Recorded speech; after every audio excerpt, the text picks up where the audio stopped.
오늘은 3월 25일 화요일입니다. 요한의 문제라는 제목입니다. 요한의 문제. 예수께서 그들에게 이렇게 대답하셨다. 너희가 보고 들은 것을 가서 요한에게 알려라. 눈먼 사람이 다시 보고 다리 저는 사람이 걷고 나병 환자가 깨끗해지고 귀먹은 사람이 듣고 죽은 사람이 살아나고 가난한 사람이 복음을 듣는다. 나에게 걸려 넘어지지 않는 사람은 복이 있다. 아멘. 세례 요한이 그가 그리스도이신가? 이렇게 의문하면서 제자들을 예수님께 보냈죠. 그때 예수님께서 그들에게 가서 요한에게 이렇게 전하라 라고 말씀하셨습니다. 예수께서 그들에게 이렇게 말씀하셨다. 너희가 보고 들은 것을 가서 요한에게 알려라. 눈먼 사람이 다시 보고 다리 저는 사람이 걷고 나병 환자가 깨끗해지고 귀먹은 사람이 듣고 죽은 사람이 살아나고 가난한 사람이 복음을 듣는다. 나에게 걸려 넘어지지 않는 사람은 복이 있다. 아멘.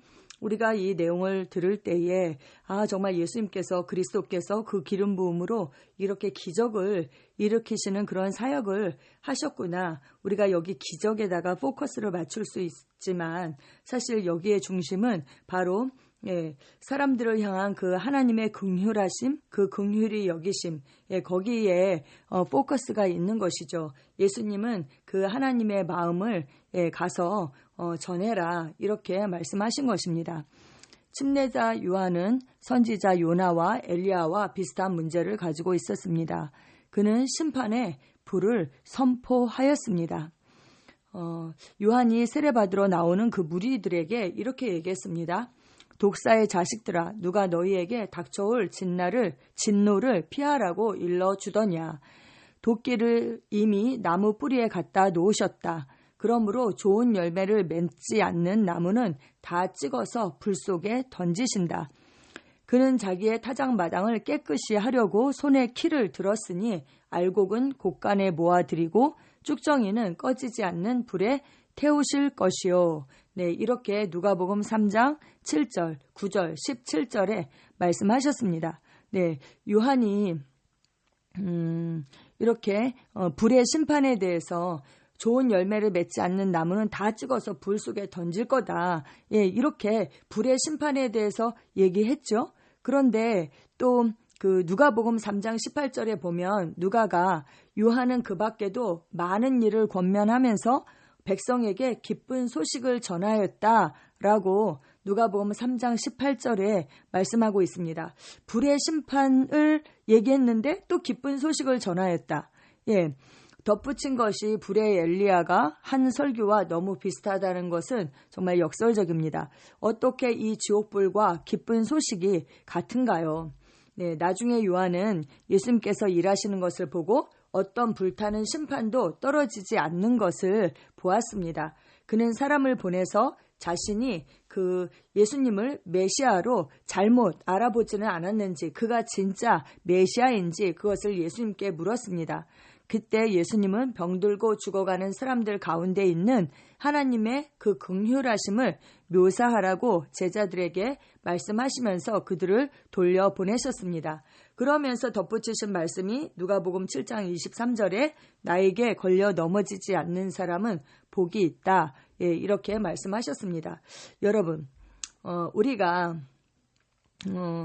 어린이들을 강간하고 살해하는 사람 어떻게 판단합니까? 또 심판을 받아야 마땅하다라고 그렇게 우리가 생각합니까? 아니면 그들에게 긍휼이 필요하다고 생각합니까? 또 남자들을 유혹해서 빈털터리가 되게 하고 그 어떤 치명적인 질병에 걸리게 하는, 매독에 걸리게 하는, 에이즈에 걸리게 하는 그런 창녀에 대해서 우리는 어떻게 행동합니까? 그녀의 죄를 씻기 위해서 지옥불이 합당합니까? 아니면 구원하기 위해서 돕는 손을 내밀어야 합니까? 만일 이것이 우리들 인간들에게 달렸다면 우리는 오래전에 이미 전 인류를 쓸어버렸을 것입니다. 그러나 하나님은 그것을 우리들에게 맡기지 않으셨죠.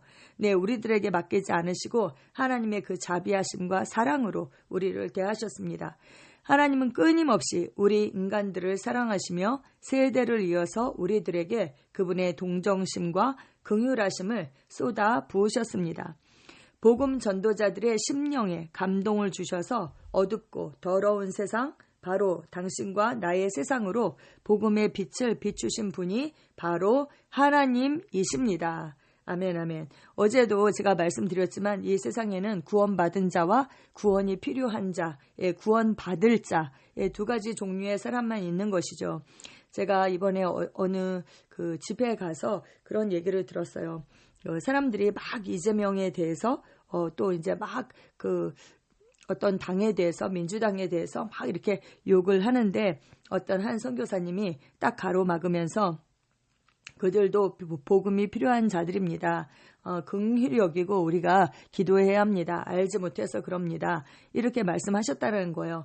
많은 사람들이 막 그 사람을 손가락질하고 욕하는 상황 가운데서 그렇게 말씀하시는 그 용기가 정말 대단하고 또 그를 향해서 그렇게 긍휼히 여기는 마음을 가지고 있는 것, 그 아버지의 마음을 가지고 있는 것, 그것이 참 남다르다. 이렇게 생각을 했습니다. 근데 보니까 정말 그분의 얼굴이 너무너무 이렇게 평안하고 빛나는 얼굴이더라고요. 네, 그렇습니다. 하나님은 우리가 원수 되었을 때에 하나님의 원수 되었을 때, 죄인이었을 때 우리를 사랑하시고 자기 자신을 아낌없이 주셨습니다. 네, 그렇습니다. 그 심판을 정말 우리에게 맡겨놓지 않은 것이 얼마나 감사한지요. 왜냐하면 우리는 죄인이었고 그리고 또 우리의 사랑은 한계가 있잖아요. 그런데 하나님께서 당신의 정말 그 끝없는 사랑으로, 아가페 사랑으로 우리를 사랑하셨고, 우리를 그 흑암의 권세에서 우리를 건지셨습니다.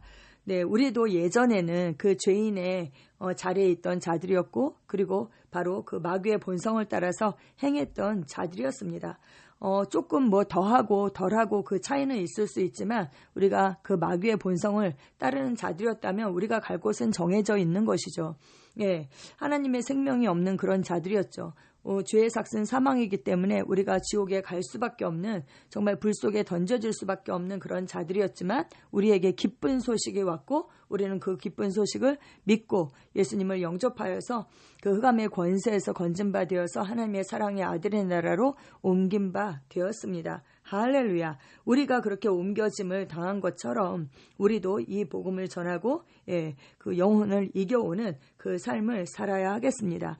오늘 이 정말 긍휼히 여기심, 예수님께서 그 메시아로 오셔서 아버지의 마음을 가지고 이 긍휼을 나타내셨던 것처럼 또 어제 우리가 나누었던 말씀, 사도 바울이 그 가난한 자에게 복음을 전했을 뿐만 아니라 정말 그 높은 권세에 있는 자들 앞에서도 그들을 동정심이 가득한 마음으로 긍휼히 여기면서 그들에게도 복음을 전하고 내가 결박당한 것 외에는 당신들도 나와 같이 되기를 원한다. 이렇게 담대히 말했던 것처럼 그 심령이 우리에게 부어지기를 기도합니다. 할렐루야. 네, 우리는 아버지의 눈과 심령으로 모든 영혼을 바라봅니다. 그래서 구원이 필요한 자들에게 이 복된 소식을 전하는 그런 삶을 삽니다. 아멘. 나는 나의 삶이 그리스도께서 일생 동안 심지어 자신의 죽음을 통해서 아낌없이 보여주셨던 그 자비로운 긍휼의 표본이 되기를 원합니다. 주님 그렇습니다. 주님 그렇습니다. 세례 요한이 전파했던 이 기쁜 소식 또 그 사도 바울이 전했던 그 담대함 그 아버지의 심령을 가지고 좀 그가 가는 세상에 이 복음을 전했던 것처럼 우리의 세상에 복음을 전하는 자가 되기를 주님 기도합니다. 하나님 이 놀라운 직분을 하나님과 하나 되게 하는 이 놀라운 직분과 그 말씀을 우리에게 맡겨주셔서 감사합니다. 예수님의 이름으로 기도합니다. 아멘.